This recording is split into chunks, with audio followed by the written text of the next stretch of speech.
Second. Ms. Wright has second. All those in favor? It's unanimous as well. Very good. Do we have any appearance by citizens? No, sir. Okay, thank you, Karen. All right, and at this time, we're going to have a few staff reports. The first one, introduction of our principal planner for historic neighborhoods, Monica Gavin, principal planner.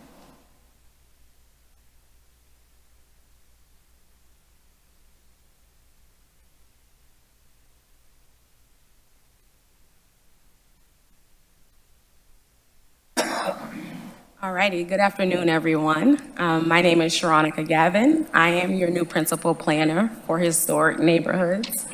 I bring with me a deep passion for preserving our community's rich culture and heritage. In this position, I look forward to just pretty much collaborating with residents, stakeholders, and any other local authorities and organizations to ensure that we are preserving our community's rich heritage and culture. I look forward to working with you all just to navigate the challenges as well as the opportunities that lie ahead. Thank you for allowing me to serve in this capacity, and I look forward to getting to know you all better in the next weeks and months to come. Thank you. Great. Do you have any questions for Ms. Gavin?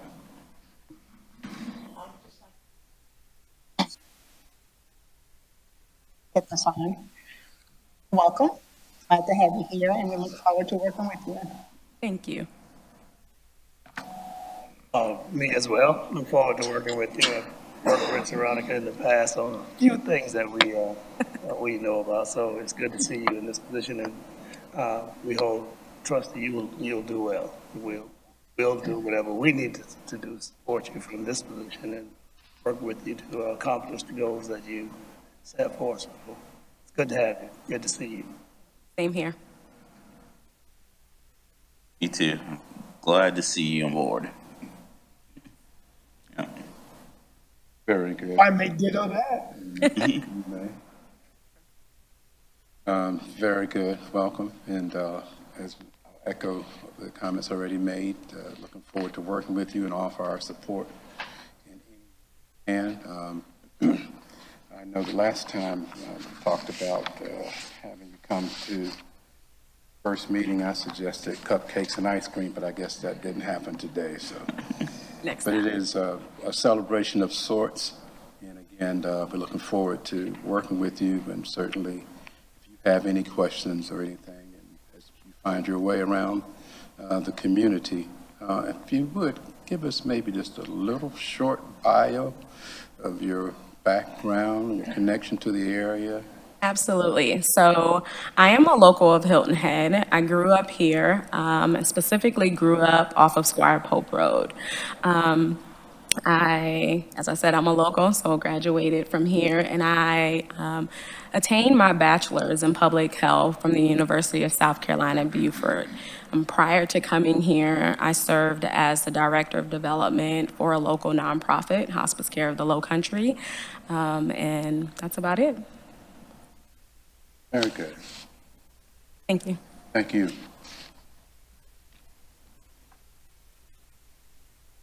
Okay, next on our agenda, we have general staff updates. LMO districts, Aaron Rucker, Community Planning Manager.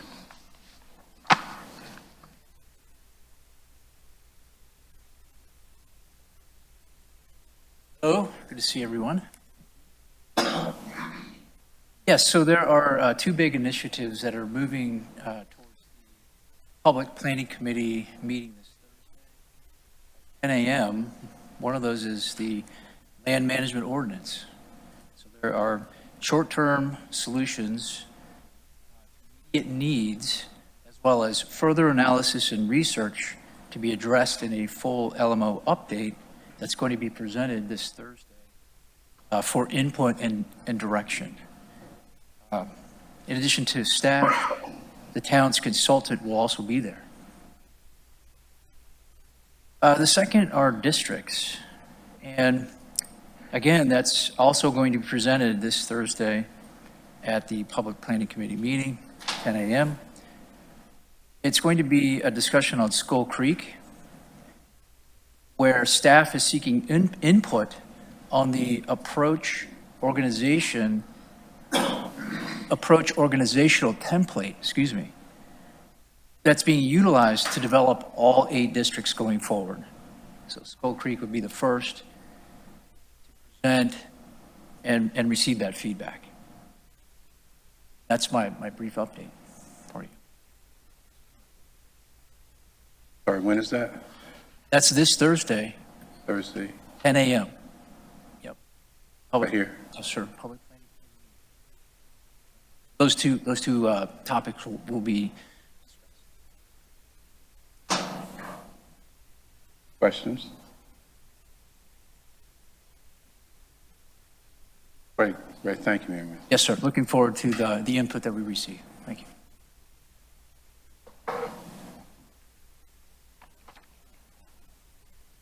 Okay, before I get to the next item of agenda, I want to certainly thank the staff for their hard work and also recognize the presence of our 2 council members, Ms. Becker and Mr. Brown. Thank you for taking time out of your busy schedules to be with us as well. Okay, next item we have is the Historic Neighborhoods Permitting and Design Studio Report. Alexis Cook.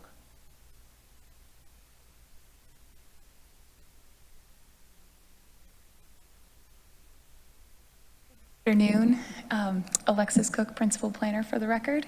I'm going to pull up.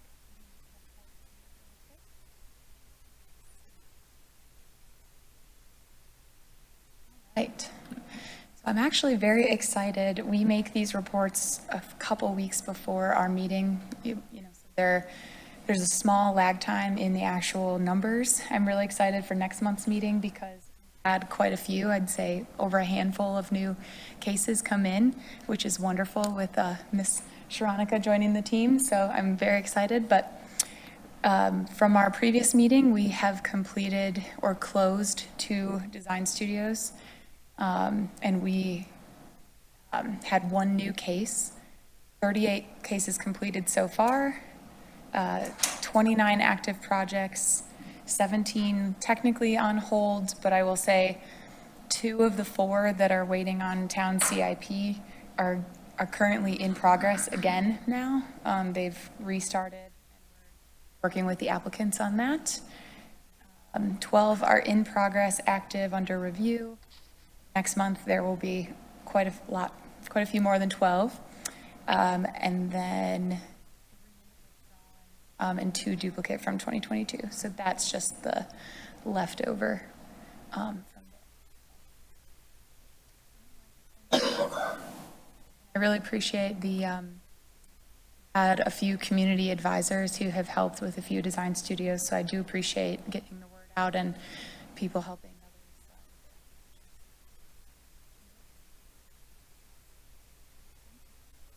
Questions?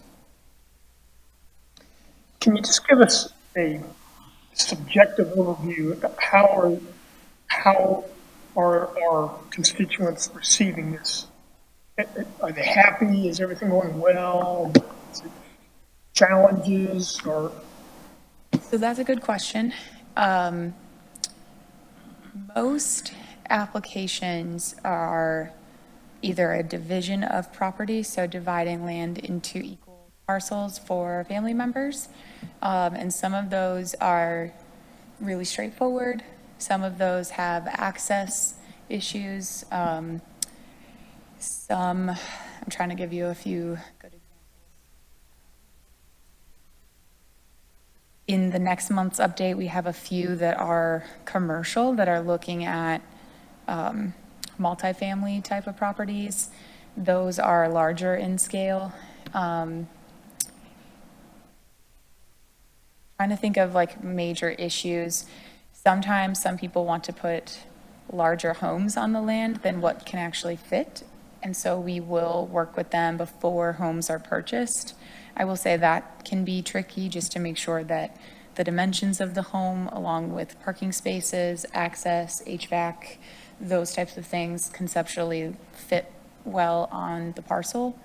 But I have not received any issues. I would say we have a nice process where first we receive a design studio, or we hear of one from a coworker and we give someone a call, or they give us a call, or they send us an email.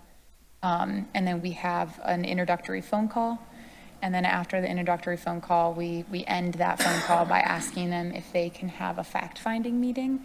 And then that meeting is where we really get in the details. We pull up the property, we take a look at it with them. We ask all the questions of, what are you looking for? What questions do you have? Like, there's no limit here. Let's get it all on paper. Let's talk about it. And then after that meeting, we schedule the concept review. And in between the fact-finding and the concept review, we do an internal staff review. And we let the applicant know that staff is going to look at this. Depending on where they want to go, we try to minimize as many comments from a development standpoint as possible. But I think just the fact that this process is not a true development application, like you're not tied down to it, it's not legally binding until you want to move forward with a true application, I think that actually alleviates a lot of stress and concerns. Like, people just get to look at what their options are, which is really nice, so.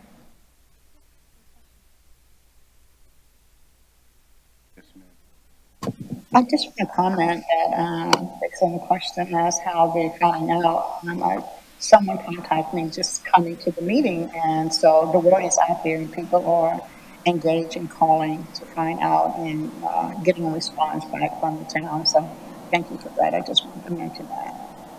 Well, thank you, and we have a very good team on board, so Ms. Shronica back there has been wonderful, and I'm really excited. We've myself, her, and another planner on the team. I'm calling us like the power trio, and we're gonna try to be a really good reference and source to help people, so, yeah, thank you. I have a comment, I guess, and sort of a question, but it may not have an answer today. But in light of the effort going on with our LMO rewrite and certainly with the district planning, that will affect what some people can do with their properties, correct? Yes, so great question, and I may, if I misinterpret or say anything, I may have the team, speak for me. But the LMO rewrite is in process, and my role, apart with Shronica's role as well, is to revisit family compound and family sub, what we spoke about a couple months ago, kind of near the end of 2023.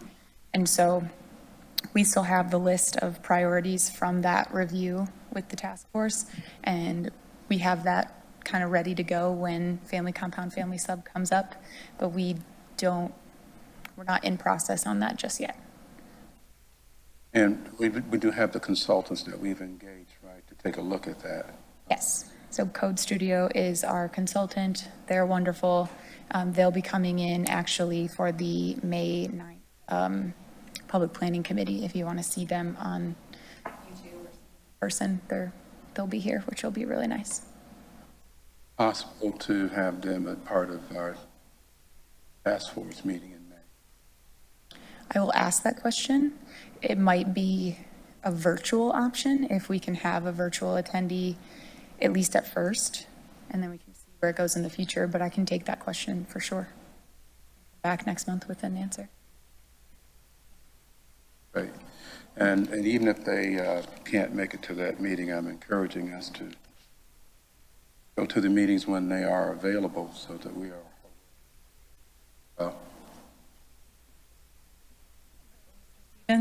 We certainly will have the code consultant have a lot of interaction with the Gullah Geechee Task Force as a subcommittee of the Planning Commission. All of the code that intersects with our historic neighborhood, we will be utilizing when we get to that point in the overhaul. Of course, family compound and family subdivision has a direct intersection with historic neighborhoods, but there's other code that also will, and we absolutely intend to utilize the task force to help us review that. Also within the consultant agreement, it includes something called code testing, and so we will make sure that with all of the code that's drafted, we will apply it. And so we will work with all types of development and how we code test. And so that is built in as part of the process. So again, like concept planning, like we were just talking about through Design Studio, when we have code that is drafted and well enough along, we can test scenario planning. Right. Just want to make sure that the community is aware of that and are aware of the work that we're doing, and that there is some help available, resources that are out there. So, Record. yes, and the code consultant will be here on Thursday, and we have a meeting with the Public Planning Committee where we're really talking about some of the direction for that priority set. And after the priority set is moved out of in our rearview mirror a little bit, so to speak, then we'll start working on those modules for the full code overhaul. And that's where likely more of that interaction with the task force will occur.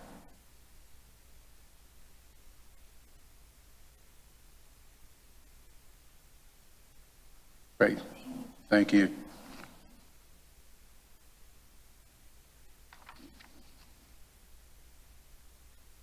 Okay, next we have our Home Safety and Repair Program update from Nicte Barrientos.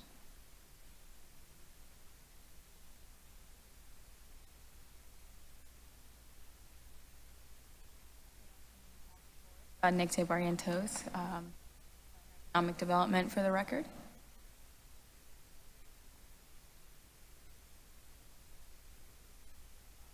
Our last update, we have been working on various program updates, such as appointing program leads, communication strategies, contractor resources, and funding efforts. As you may know, Chris Yates, the old building official, was previously overseeing the program and is no longer in this role. And we have broken down this role into 2 program leads, which are led by Lydia Lewis, Community Development Administration Manager, as the program manager, and Sharonica Gavin, Principal Planner for Historic Neighborhoods, as the citizen liaison. And moving forward, Sharonica will be giving these updates, so we'll no longer be. We are currently working on communications to update all applicants of the various program changes and updates on where they are currently in the program. We are also working on various resources to help with contractor quoting and just ensuring that it's a smoother process for all parties involved. And then at the last meeting, a motion was made to recommend that Town Council approve additional funding for the program, so that will be up for second reading at tomorrow's Town Council meeting. And staff is also currently working on researching additional funding opportunities as well. As you see in front of you, these are the numbers for the month. So we have received about 20 more applications since last month, and then you can see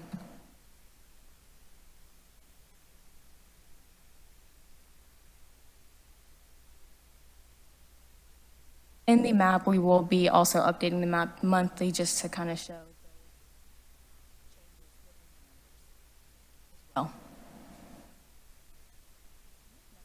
My updates for the Home Safety and Repair Program. Questions for Nicte? Yes, sir, Mr. Haynes. A couple things. One, again, right after summary, if you could indicate in future reports the start date so that we have that information. And then I know that we work in tandem with Deep Wells Home Safety and Repair Program. Can you explain that relationship? Currently work tandem with Deepwell is going to be the sewer connection program. Okay. That's who we. You don't work at all in tandem with the home repair. So they have their program, And you we have have yours. Yeah.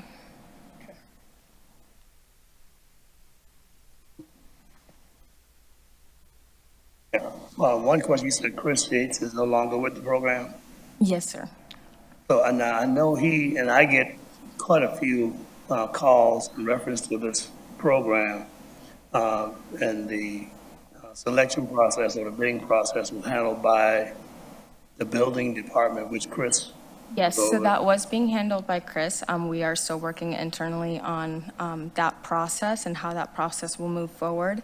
Right now, we are working with, again, Sharonica and Lydia as program leads to work on all of the SOPs, which include the bidding process. Again, we are working on resources such as a contractor template for them to be able to provide better bids for us and for us to be able to award contractors more efficiently, more based on the template. It's going to be easier for us to award contracts. So the awards are going to be coming from your office now instead of the building department? The building will have somebody, so right now, as the interim building official, Tony Pierce, he will be in the team, but it is going to be handled through Sharonica, Tony, and I'm not sure if Missy has anything else to say, but So, thanks, Palmer, for the questions. The building division still is involved in the bidding process. They're the lead. What Nick Day was explaining was that we've developed a little bit more of a team approach for how the application goes through its life cycle. Certainly when it becomes a project that goes out for estimating, the building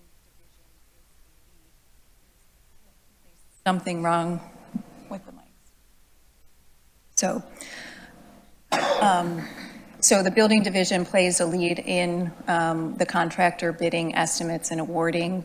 The administration team handles like the intake and some of the communications aspect. And then Sharonica will play a lead in just managing quality control, quality assurance of the entire program. And will handle and field some of the main phone calls that come in and out with the program. But with Chris's departure, it was an opportunity to look at streamlining the process overall. And we had to make some changes to the program and its operation.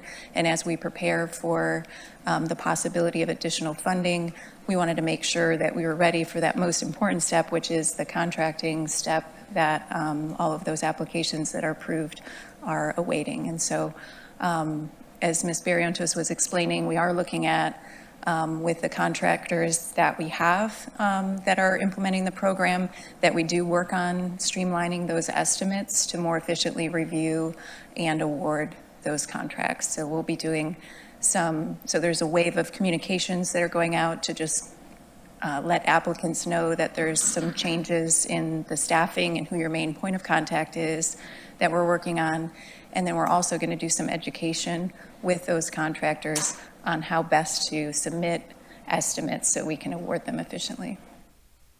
As for your contractors themselves, are there minimum requirements for the portion of the work that they get, or they all meet the same qualifications for the same work?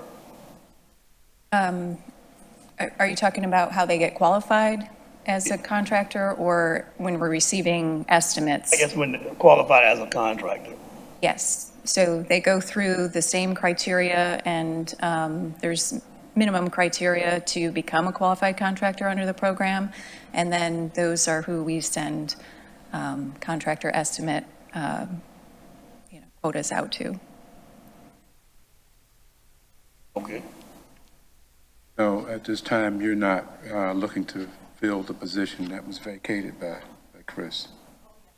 You're definitely looking. If you know any building officials, please send them to the Town of Hilton Head Jobs page. We actually had an interview today and another tomorrow, but yes, we are actively trying to fill that seat. Questions? Great, thank you. All right, and Nick Taves up again to give us an update on the sewer connection program.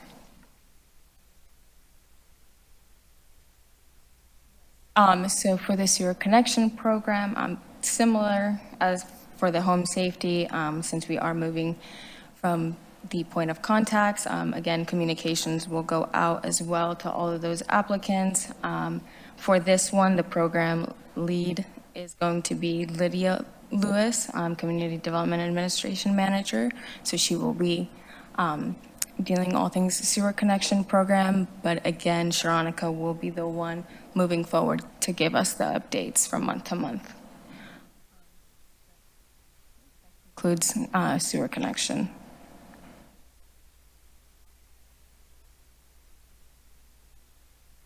Okay, questions for? It says one applicant withdrawn and one applicant was not qualified. Do we know why? At this time, I'm not sure on that, but I can get clarification on that if you'd like.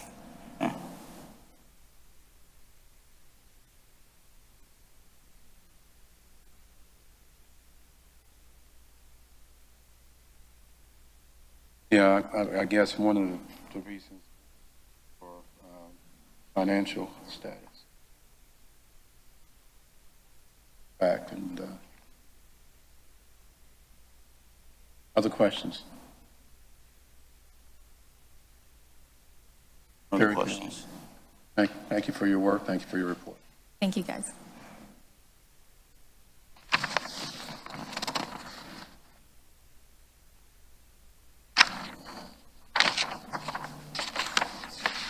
Okay, our next item we have is the Gullah Geechee Historic Neighborhood CDC update.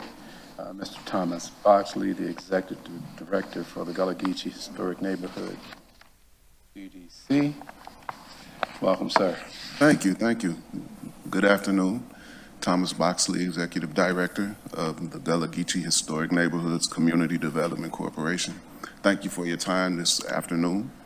I'll provide for you an update regarding some of the activities that I've been engaged in, and then I'm also, looks like I'm up to give you a bit of an update related to William Hilton Parkway Corridor expansion. So, since the last time we met, which was probably a month or two after I started in the role of Executive Director, we have since gone through strategic planning and adoption by our board of directors, as well as the adoption of our budget. And I've spent a considerable amount of time working with property owners and residents in the William Hilton Parkway corridor related to mitigation strategies. A lot of the property owners, as you know, based on conceptual design work, the highway is scheduled to expand from 4 lanes to 6 lanes, which would create access issues and safety issues along the corridor for some of the property owners. So that has been something that has been a high priority for the CDC to address, as well as the implementation of our strategic plan. Some of these items, and we will definitely have some overlap with the Community Development Department, and we are very fortunate to have such a great team within the Community Development Department that you all have been working with, for a considerable amount of time. And with the addition of Ms. Gavin, part of what we will be embarking upon, and she and I have kind of hit the ground running with this, is the priorities that have been identified by the task force that we have yet to implement. So those are some of the things that she and I will spend some time working on as well. Get into the discussion related to highway expansion. Part of, again, the timeline, first off, I would invite you to, for those of you that aren't aware, a meeting on Wednesday where the Gateway Corridor Independent Review Committee will be meeting with the consultants related to current plans and the recommendations for alternative plans, right? So that next meeting is this coming Wednesday. as far as a timeline related to municipal consent by when town council will be expected to deliver a yay or nay for the project. That is slated for sometime in June, as I currently understand it. So to get there, part of that process involves or has involved an independent review of all of the different alternatives. And at that meeting Wednesday, there will be some type of a recommendation made on those different conceptual designs. At that time, State Department of Transportation will also be engaged heavily, and from that recommendation and pending municipal consent, State Department of Transportation will again move into the design phase of planning. And so once we know the outcomes of the independent review and municipal consent, the process will then begin to move forward into further design phases. One quick question as you're going along. Feel like the community is aware of the proposed deadline in June, that something will be decided on, or at least a part moving forward? And how much interaction have you had with residents, certainly in the Stony area? So I've been in constant communication with a lot of the property owners within that Stony community as recently as Friday. So it's something that is, again, a priority for the CDC as well as for the town to maintain an open line of communication as much as we possibly can with residents as well as with property owners that will be directly impacted. As we've said so many times before, it's important that we do get that information out to the community. I know we make it aware in various platforms, but not everybody always goes to the website, but it's good that you're out and moving around in the community, and I've seen you out and about at a couple of events as well. So again, we're trying to make sure that not only we get information out, but make sure we have the right information too. Very important, and it's a very important point that you raised, because as this decision on part of town council becomes or draws closer, there becomes more chatter, if you will, out in the nebulous, and it is important for us to know where the accurate information is coming from. So thank you for that point. Questions for Mr. Boxley? Yes, sir. The meeting on Wednesday, did you say the time and place of the meeting on Wednesday? It is here in council chambers, 1 p.m. And all of that, for those that aren't able to attend, there will be live stream available through the YouTube channel and online resource as well. Our next meeting of the CDC is May the 15th, 10 a.m. here in council chambers as well. So I'd like to invite you all out to attend that if you're so able. Questions for Mr. Boxley?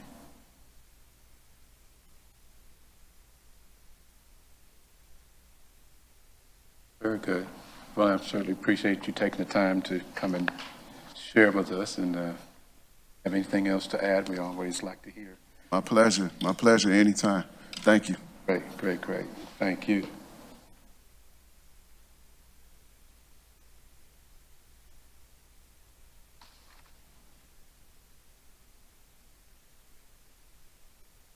Okay, next item I have on the agenda is our land preservation update from Ms. Luana Graves Sellers. Is here?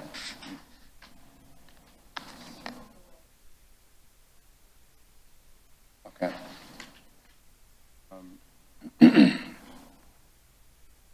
So again, to my colleagues, there's a lot of information, a lot of meetings happening, so just wherever, whenever you can, I encourage you to attend so that we are in the know.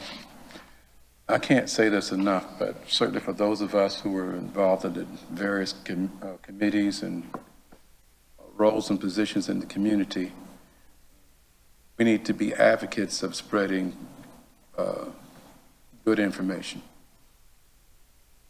There's a lot of hearsay that goes around and what people think that they know. And for those of us who are in positions, I just encourage us to be a little more present, be a little more vocal, and let folks know. I was actually in church yesterday at Mount Calvary. And someone say to me that they didn't realize just how active I was in the community.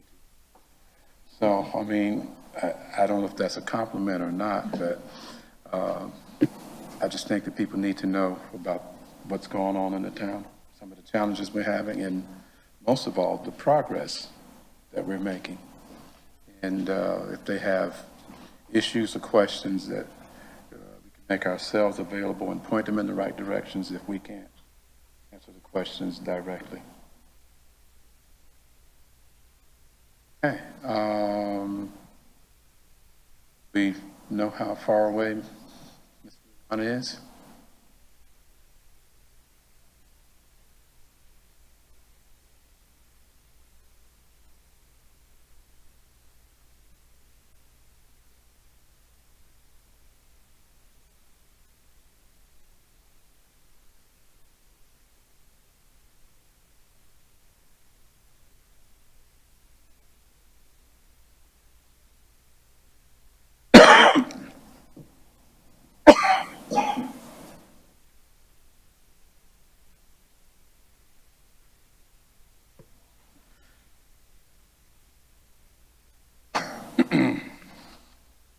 Probably a record for moving through the agenda this fast, so we probably caught her by surprise.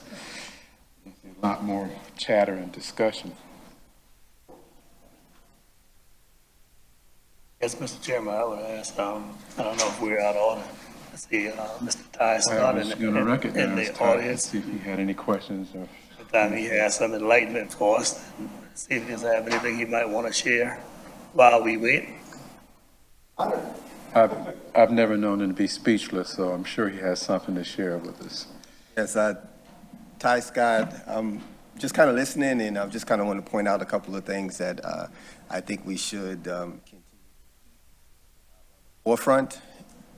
And that's one is when it comes down to the LMO rewrite with density, that should remain on the forefront as a high priority, and transfer of density rights. We always have a problem with this mic. I don't know why. Online, it's always off. It kind of goes in and out. We're kind of hearing, so we may want to check that. But yeah, definitely zoning density, increased densities, and the transfer of the density rights as an avenue that we could potentially use in the future for families who want to be compensated, remain on their property, but still be able to land. So again, I think that should remain on as a high priority. And also when it comes down to Highway 278 and the impact on the Gullah community, I know we're saying that there's a lot of communication going on. We just need to make sure that everybody's knowing what's going on when it comes down to communication, relocation, mitigation, just compensation to avoid litigation. Right? Thank you. Thank you, Ty.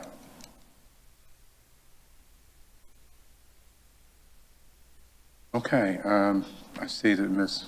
Luana is here now. Invite her to come forward and give us a report on our land preservation efforts. Thank you, and I apologize for being late.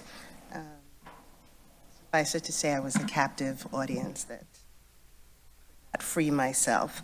But I just wanted to kind of give you an update on what's been going on with the foundation.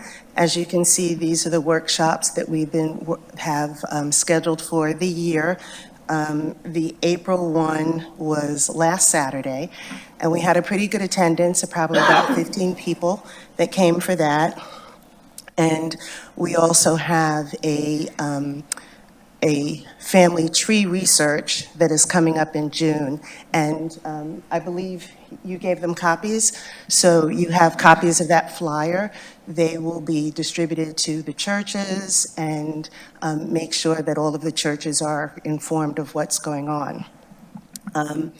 Also, and I'll give everybody a copy of this, this is a flyer or mailer that was sent out to all of the Gullah families in the community. It was about 1,100 families that received this during the year. And we do this twice a year so that the families are aware of the program, what we're doing, and have access to the information as well as the schedule of the events that are going on. The other thing that I would like to share with you is that there were two families, or two properties, I should say, that are on the redemption list. One of them is a well site, which you can't really do anything with the land, you can't develop it. So we have left that in the hands of the family to decide what they're going to do. The other one is a property that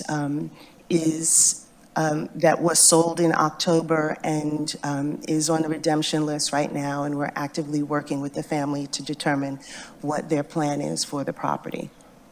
And so the other thing is that now the tax lists are starting to be ironed out, and we have a good idea of the progression of the sale and, coming towards the sale in October. And so I am starting to monitor who is on the list.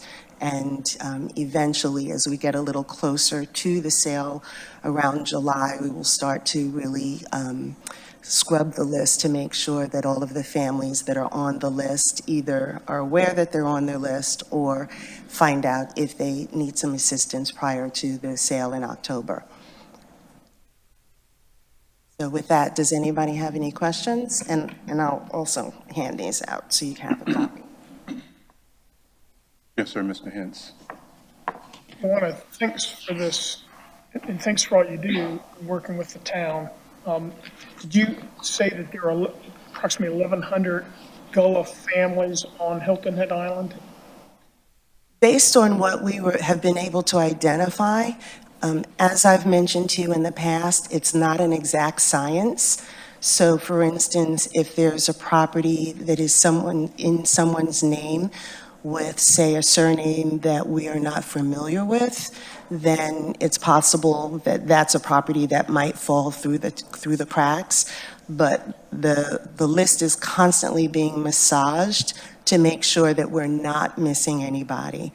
And it's something that I'm working with the county to ensure that we are identifying all of the different properties that are potentially Gullah-owned and/or heirs property. So, but at this point, that's the number that we have. That was my second question, is how difficult is it to make sure that we are able to communicate with those that have the land that's potentially impacted? Has that been pretty easy? You say working with the county is a good way to help get that information? Nothing is easy. Fortunately, the county is very willing to work with us and to identify and massage the lists, but it's not a perfect science. So for instance, if you had a property and it's in your name, but we're not familiar, let's say you're a distant cousin of one of the surnames that we're aware of. We have no way of knowing that until it is identified somehow that your property is Gullah-owned. So it's an ongoing process as far as identifying who and where those properties are. But we're doing as best we can, to identify it based on what we know, who we know, and how we can maintain the the names of each property. I'm very familiar with the work that we've been doing with Low Country Gullah, and over the years, I know we've been able to reduce some of the liability of a lot of the properties in our Gullah community. My question relates to how many people or families are involved in the educational piece so that they don't keep, or are we seeing some of the same names every year? As far as who's on the list, it's primarily the same people that are on the list that tend to have problems that we are addressing. Sometimes there might be someone new, but at least on the island, it tends to be the same people.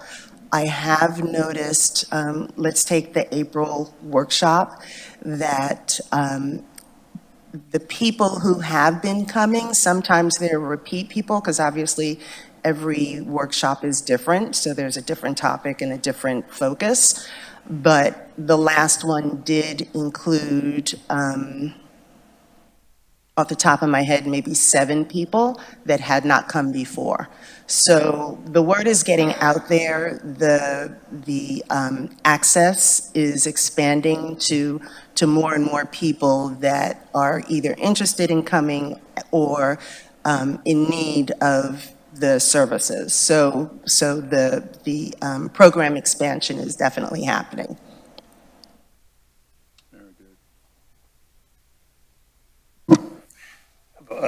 It's always good to see you, Luana. Same here. Thanks for the work you do. Have you been able to, or has there been much discrepancies between tax notices and actual land ownership? I've found that, there are a lot of tax notices, and at the end of the day, when you try to connect that tax bill that you may have been paying for years, there are some deed discrepancies. Have you gotten to such a thing as that in your recent studies? Yes, and that's part of the problem, and that goes back to Tom's question, because the names, let's say the Simmons, let's say the property is the heir of the Simmons family, whoever. If Tom hens his name in there, that's a name that we may have disconnected from the Simmons family. You see what I'm saying? So it's hard to identify exactly who that person is if it's a distant cousin that has a different surname or, something along those lines. Sometimes the name stays the same and we can still identify, but sometimes, there may be that deviation from the original surname. You may have answered my question. But I guess maybe more specifically,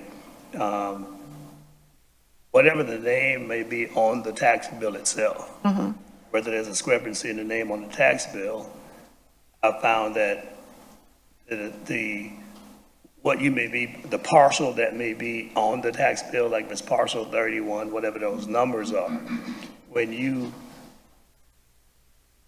investigate that further, you may find that that tax bill doesn't necessarily have a plat and a deed that actually matches.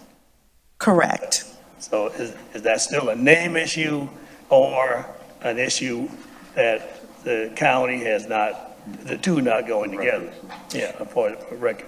Sometimes it's a name issue, but until the family changes the name, the name on the plat or on the title or whoever's, listed as where the bill goes, that person may have been deceased 10 years ago.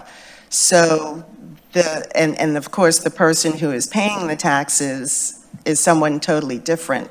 So yes, those are the kind of discrepancies that exist, and trying to identify who is the person who should be there, and then trying to get them to rectify the situation so that the name on the title as well as receiving the tax bill is correct moving forward. Because that's, of course, some of the problem, because the tax bill may be going to somewhere else, not to the people who, should be or have been paying the taxes. So, I mean, there are a lot of different things that go into why there could be a problem. Okay. Very good. Other questions? Okay, great. Again, thank you for your work. Thank you. I appreciate it. And again, I apologize for the flying in at the last moment. No, these are certainly busy times. We understand that. Yes. Thank you. Thank you.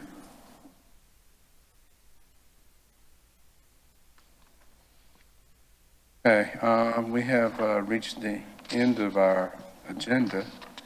And again, I want to thank Councilwoman Becker and Councilman Brown for being here. I don't know if they have anything to add, but it's always good to have you in the house and taking time out of your busy schedules. I know that there are quite a few events coming up and some that have been mentioned in the meetings and things like that. So I would just encourage or ask my colleagues if they have any events coming up that they would like to share with us and the public. Yes, that was your opening. Thank you, Chairman. Yes, I would like to announce that Historic Mitchellville Freedom Park will be celebrating their 10th Juneteenth celebration in the month of June. I know that we're a month out, but it starts officially 30 days from now. We're going to have a 5K, which is going to be a Saturday on the 8th. And going forward that week, we're going to have some activities every day.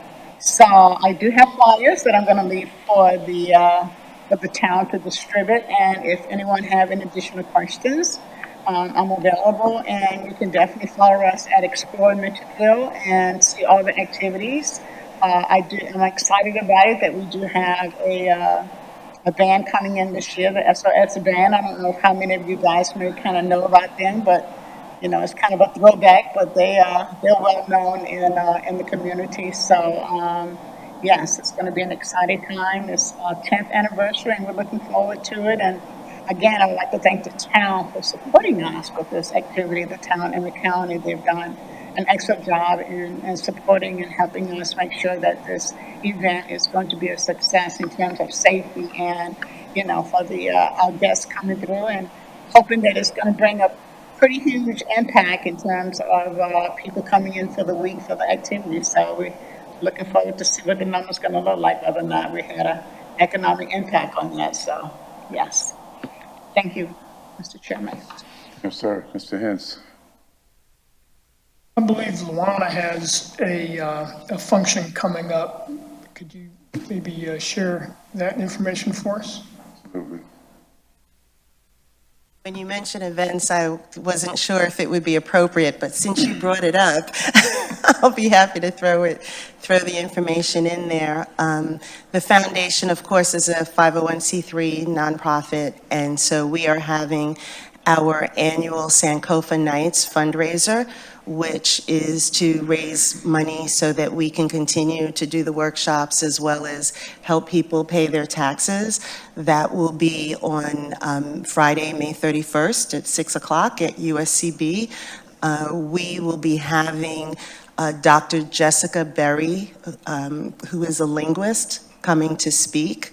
She's an awesome speaker and expert on the Gullah language, its origins, and a lot of the different elements of the language. So it's going to be a really fascinating, I'm very, very excited about having her because it's going to be a very informative and entertaining conversation. And we're doing a silent auction, so if you're able to come, we would love to have you. Thank you. Yes, ma'am. Thanks, Luana.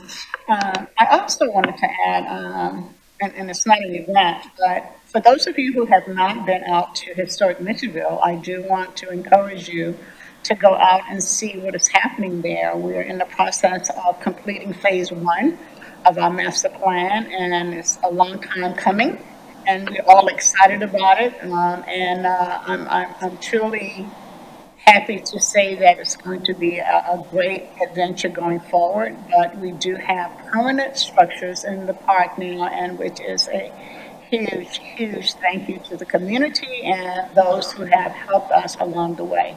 So if you have time, right out there and check us out. Thank you. Yes, sir. Mr. Scott, you have something else for us? Take the time to say thank you to the town and Culture HHI for helping to support and promote our Color the Bins event that we had on Saturday. And strongly recommend for everybody to just come out and take a look at the bins that we got the community involved. The kids were, they had a great time, a lot of bright, vibrant colors. They're not trash cans anymore. I mean, they're big concrete pieces of art. So people have actually said, we need to turn these into some kind of planters. I mean, it just looks, go by, take a look, or go on Facebook, check out Beautiful Island Square. We really appreciate all the support of helping to promote, get it out there. We had a great time. Thank you. Great, thank you. So many good things going on in our community, and we do still have a lot of challenges, but it's always good to acknowledge and recognize some of the positive things that are happening in our community. On tomorrow night, down at Soundwaves, the Hilton Head Symphony Orchestra's office, we will be presenting another program, part of our Gullah series, and we've got a couple of great speakers, actually. Former Councilman Mark Grant is a guest, and Miss Lynn Rivera from Back to Nature out in Bluffton, and they both have deep and strong family roots. And Kevy Williams will be our musical guest. He's the son of legendary Earl Williams, if you know anything about the music scene around here. Of course, I'll be there helping to coordinate that event and have our band as well. On the 17th of this month as well, we have the LSC White banquet. That's always a huge event, and I want to put that out there. And I'll be a part of the music group for that as well. So there's a lot of good stuff going on. Attend where you can and support a lot of these efforts that are happening. Yes, sir. Councilman Brown? While Councilman Brown come, I'd like to just let everyone, I'll be the MC for the LSC White Memorial Banquet this year. Oh, so I would ask to be the probably MC. get your autograph now. Then. Thank you.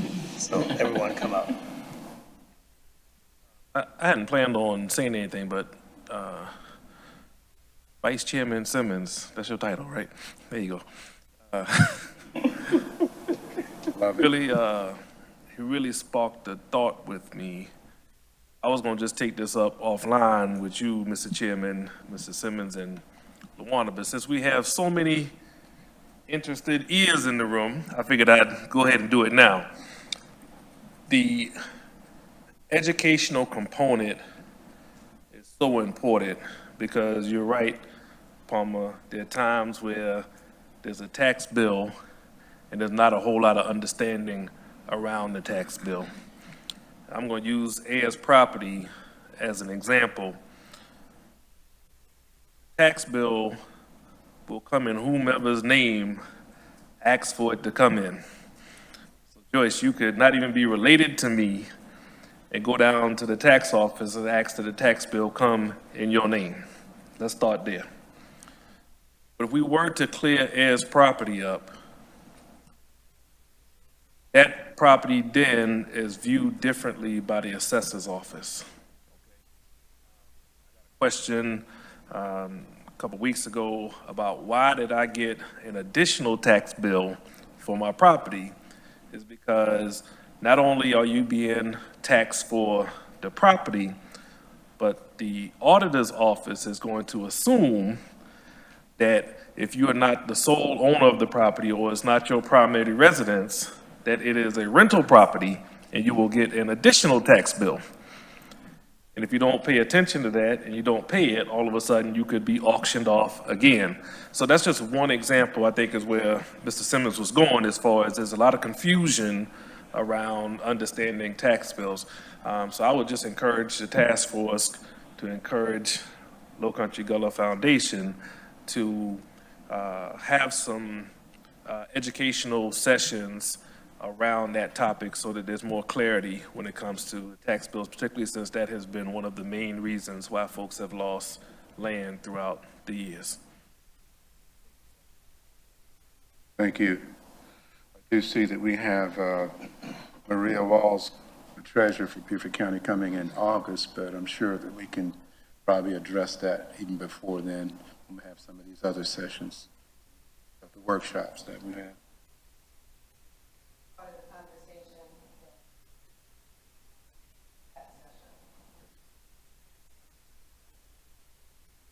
Okay, if there's nothing further, I would like to thank the staff for their hard work. We have a lot of new faces, and some of them have been here a really long time, like 3 or 4 months. But then others have been here for even longer than that. Thank you, Missy, for you and your staff and the work that you're doing and putting it together. I know we still have some openings that we're filling, so as she mentioned earlier, if you don't know exactly who to reach out to, there is a group effort now with our staff. And thank the public for being here. And again, to my colleagues, I appreciate you staying engaged and being good advocates in the community. And with that, I would entertain a motion to adjourn. So moved. We find ourselves adjourned. Thank you, everybody. Have a good afternoon.